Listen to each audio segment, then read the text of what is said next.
అందరికీ నమస్కారం. నేను మీ కొరవి వినయ్ కుమార్. తమిళనాడులో రాజకీయ పరిణామాలు మారుతూ ఉన్నాయి. అయితే అక్కడ ఏం జరుగుతుంది అనేది తెలుసుకుందాం.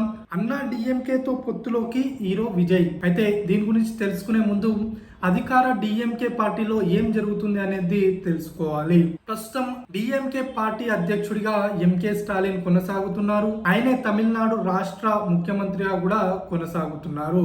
అయితే గత కొంతకాలంగా ఎంకే స్టాలిన్ యొక్క ఆరోగ్య పరిస్థితి నిలకడగా ఉండడం లేదు. దీంతో ఆయనలో ఒక ఆందోళన గత కొంతకాలంగా కనబడుతూ ఉంది. ఆయనకు ఎప్పుడు ఏం జరుగుతుందో తెలియని పరిస్థితి. దీంతో ఎంత తొందరగా కుదిరితే అంత తొందరగా ఆయన కుమారుడు ఉదయనిధి స్టాలిన్ ను తన వారసుడిగా ప్రకటించాలని ఆయన భావిస్తున్నారు. అయితే ఉదయనిధి స్టాలిన్ ను త్వరలోనే ఉప ముఖ్యమంత్రిగా ప్రకటించే అవకాశాలు కనబడుతున్నాయి. బహుశా ఆగస్ట్ మొదటి వారం లేదా రెండవ వారంలోనే ఉదయనిధిని ఉప ముఖ్యమంత్రిగా ప్రకటించే అవకాశాలు కనబడుతున్నాయి. నిజానికి డిఎంకే పార్టీని స్థాపించింది అన్నాదురై. అయితే అన్నాదురై యొక్క ఐడియాలజీ నోబుల్ ఐడియాలజీ. ఆయన వారసత్వ రాజకీయాలు చేయాలని కోరుకోలేదు. కానీ ఎప్పుడైతే డిఎంకే పార్టీ కరుణానిధి చేతిలోకి వచ్చిందో అప్పటి నుంచి కూడా డిఎంకే పార్టీ ఒక కుటుంబ ప్రాంతీయ పార్టీగా మారిపోయింది. చాలా కాలం పాటు కరుణానిధి ఏకఛత్రాధిపత్యం సాగింది. ఆయన మరణానంతరం ఆయన కుమారుడు ఎంకే స్టాలిన్ డిఎంకే పార్టీ బాధ్యతలను తీసుకున్నారు. ఆ తర్వాత 2021 ఎన్నికల్లో పార్టీ విజయం సాధించడంతో ఎంకే స్టాలిన్ ముఖ్యమంత్రి అయ్యారు. అయితే ఎంకే స్టాలిన్ యొక్క రాజకీయ అర్హత ఏంటి అంటే ఆయన ఎమర్జెన్సీ సమయంలో మీసా కేసులో అరెస్ట్ అయ్యారు. కొంతకాలం ఆయన చెన్నై నగరానికి మేయర్ గా పనిచేశారు. సుదీర్ఘ కాలం పాటు ఆయన డిఎంకే పార్టీలో పనిచేశారు. ఆయనకు అర్హత ఉంది.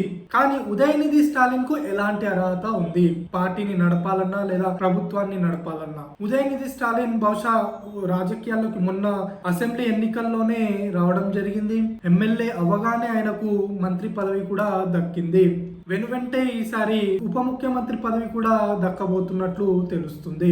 అయితే ఉదయనిధి ఇది వరకు చిత్రాల్లో హీరోగా పనిచేశాడు. ఆయనకు మీడియా సంస్థ కూడా ఉందని విన్నాను. అంతేకాకుండా మూవీ డిస్ట్రిబ్యూషన్ ఏదైతే ఉంటుందో అది కూడా మొత్తం ఆయన కన్నుసన్నల్లోనే జరుగుతుందన్న వాదనలు కూడా ఉన్నాయి. అయితే మూవీ పరంగా ఆయనకు ఒక అర్హత ఉంది, అది అందరికి కూడా తెలుసు. కానీ రాజకీయాల్లో ఆయనకి ఏం అర్హత ఉందన్న ప్రశ్న ఉత్పన్నం అవుతుంది.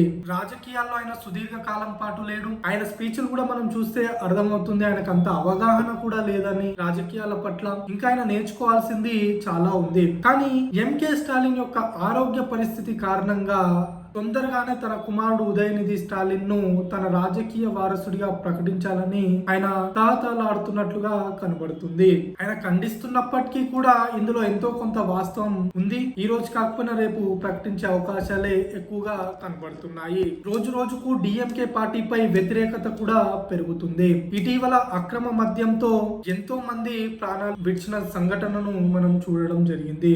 అయితే అంతమంది మరణించినటువంటి నియోజకవర్గంలోనే ఇటీవల విక్రమండి అసెంబ్లీ నియోజకవర్గానికి ఎన్నికలు జరిగితే మళ్ళీ డిఎంకే పార్టీని అక్కడ విజయం సాధించింది. అఫ్ కోర్స్ వందల కోట్ల రూపాయలు అధికార డిఎంకే పార్టీ అక్కడ ఖర్చు చేసింది, అది వేరే విషయం అనుకోండి. కానీ ప్రజల్లో వ్యతిరేకత లేదా అంటే రోజు రోజుకు తీవ్ర వ్యతిరేకత డిఎంకే పార్టీపై వ్యక్తం అవుతుంది. దానికి పలు సంఘటనలు కూడా ఉదాహరణగా చెప్పవచ్చు. ఇటీవల కాలంలో తమిళనాడులో ప్రతిపక్ష పార్టీలుగా ఉన్నటువంటి పిఎంకే ఎన్టీకే పార్టీల నేతలు హత్యలకు గురయ్యారు. మొన్నటికి మొన్న బహుజన్ సమాజ్ పార్టీ రాష్ట్ర అధ్యక్షుడు నడి రోడ్డు పైన ఎలా ఉరికించి చంపారో మనం అందరం కూడా మీడియాలో చూడడం జరిగింది. అయితే హత్య రాజకీయాలు కూడా అక్కడ రోజు రోజుకు పెరిగిపోతున్నాయి. అయితే ఈ మరణించిన వాళ్ళందరూ కూడా దళితులు కావడం ఇక్కడ విశేషం. దళిత నాయకులపై ఇక్కడ దాడులు పెరిగిపోయాయి. అయినప్పటికీ కూడా అధికారాన్ని పంచుకుంటున్నటువంటి అటు కాంగ్రెస్ పార్టీ కానీ లేదంటే కమ్యూనిస్టు పార్టీ కానీ లేదంటే ఎండిఎంకే పార్టీ కానీ నోరు మెదపడం లేదు. అదే ఇతర చోట్ల జరిగితే దళిత నాయకుల పైన దాడులు జరుగుతున్నాయంటూ ఎగేసుకుంటూ వస్తారు. కానీ తమిళనాడులో మాత్రం అధికార పార్టీ పక్షాన ఉండి కనీసం నోరు కూడా మెదపడం లేదు. ఇది తమిళనాడులో రాజకీయ పరిస్థితి. అయితే ఇటీవల హీరో విజయ్ సొంతంగా పార్టీని ప్రకటించిన విషయం తెలిసిందే. ఆగస్టులో ఆయన పార్టీని రిజిస్టర్డ్ పార్టీగా ఎలక్షన్ కమిషన్ అనౌన్స్ చేయబోతుంది. ఇందుకు తగ్గట్టుగానే హీరో విజయ్ తన పార్టీని నిర్మాణం చేసుకుంటున్నాడు. చేస్తున్నాడు. రానున్నటువంటి 2026 అసెంబ్లీ ఎన్నికలకు సంసిద్ధమవుతున్నాడు. అయితే హీరో విజయ్ ఎవరితో పొత్తు పెట్టుకుంటాడు అన్న ప్రశ్న ఉత్పన్నమవుతుంది. ఆయన ఎలాగూ ప్రభుత్వంపై వ్యతిరేకత ఉంది కాబట్టి ప్రభుత్వానికి వ్యతిరేకంగా వ్యవహరించాల్సి వస్తుంది. ప్రభుత్వ వ్యతిరేక ధోరణిని తీసుకోవాలి కాబట్టి డిఎంకే పార్టీని అపోజ్ చేస్తాడు ఖచ్చితంగా.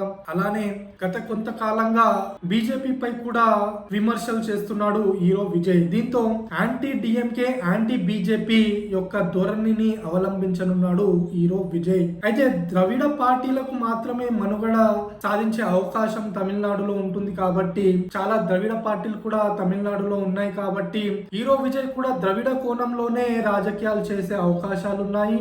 అయితే పొత్తు మాత్రం ఇటు డిఎంకేతో కానీ లేదంటే అటు బీజేపీతో కానీ పెట్టుకునే అవకాశం లేదు కాబట్టి ఆయనకు అన్నా డిఎంకేతో వెళ్లే అవకాశాలే మెండుగా కనబడుతున్నాయి. అయితే ఇక్కడ సీఎం సీట్ విషయంలో పేచీ వచ్చే అవకాశాలు మెండుగా కనబడుతున్నాయి. ఎందుకంటే ఇదివరకు ముఖ్యమంత్రిగా పనిచేసి ప్రస్తుతం అన్నా డిఎంకే రాష్ట్ర అధ్యక్షుడిగా ఉన్నటువంటి పళనిస్వామి ఖచ్చితంగా సీఎం సీటు కోసం పట్టుబడతాడు. ఇప్పటికే అన్నా డిఎంకే పార్టీ నుంచి వెళ్లిపోయినటువంటి పన్నీర్ సెల్వం కానివ్వండి లేదంటే శశికళ కానీ టీటీవీ దినకరన్ కానివ్వండి మళ్ళీ డిఎంకే పార్టీని ఓడించి తాము అధికారంలోకి రావాలి అంటే మనం అందరం కూడా కలిసి పనిచేద్దామని అన్నా డిఎంకే యొక్క క్యాడర్ ద్వారా పళనిస్వామిపై ఒత్తిడి తీసుకొస్తూ ఉన్నారు. అయినప్పటికీ కూడా పళనిస్వామి మళ్ళీ వీరిని చేర్చుకునేందుకు సిద్ధపడడం లేదు. ఎందుకంటే మళ్ళీ ముఖ్యమంత్రి పదవి దగ్గర పేచి వస్తుంది కాబట్టి వీరిని చేర్చుకునే ప్రసక్తే లేదని ప్రకటించేశాడు పళనిస్వామి. అయితే ముఖ్యమంత్రి పదవి కోసం ఇంత పట్టుగా ఉన్నటువంటి పళనిస్వామి అంత ఈజీగా హీరో విజయ్ కి ముఖ్యమంత్రి పదవి ఇచ్చే అవకాశాలు లేవు. అయితే హీరో విజయ్ లేదా హీరో విజయ్ యొక్క ఫ్యాన్స్ ఖచ్చితంగా హీరో విజయ్ నే ముఖ్యమంత్రిగా కోరుకుంటారు. అయితే అనేక సార్లు హీరో విజయ్ పవన్ కళ్యాణ్ తన ఆదర్శం అని చెప్పిన సందర్భాలు ఉన్నాయి. ఒకవేళ హీరో విజయ్ గనక పవన్ కళ్యాణ్ ని ఆదర్శంగా తీసుకొని ఎలా అయితే పవన్ కళ్యాణ్ చంద్రబాబు నాయుడును ముఖ్యమంత్రిగా పెట్టి ఆయన ప్రభుత్వ వ్యతిరేక ఓటు చీలకుండా ఎలా అయితే వ్యవహరించారో రేపు 2026 అసెంబ్లీ ఎన్నికల్లో హీరో విజయ్ కూడా ఒకవేళ అలా చేస్తే గనుక పళనిస్వామికి ముఖ్యమంత్రి పదవి దక్కుతుంది. లేదా తనకే ముఖ్యమంత్రి పదవి కావాలని హీరో విజయ్ గనక పట్టుబడితే ఈ పొత్తు ఎటు దారి తీస్తుంది అనేది మనం వేచి చూడాల్సి ఉంటుంది. ఒకవేళ అన్నా డిఎంకే తో గనక పొత్తు కుదరకపోతే ఎలాగూ డిఎంకే పై ఉన్నటువంటి వ్యతిరేకతతో కాంగ్రెస్ పార్టీ హీరో విజయ్ వైపు చూసే అవకాశాలు ఉంటాయి. అప్పుడు కాంగ్రెస్ పార్టీ హీరో విజయ్ కలిసి ఒక పొత్తుగా ఏర్పడే అవకాశాలు ఉంటాయి.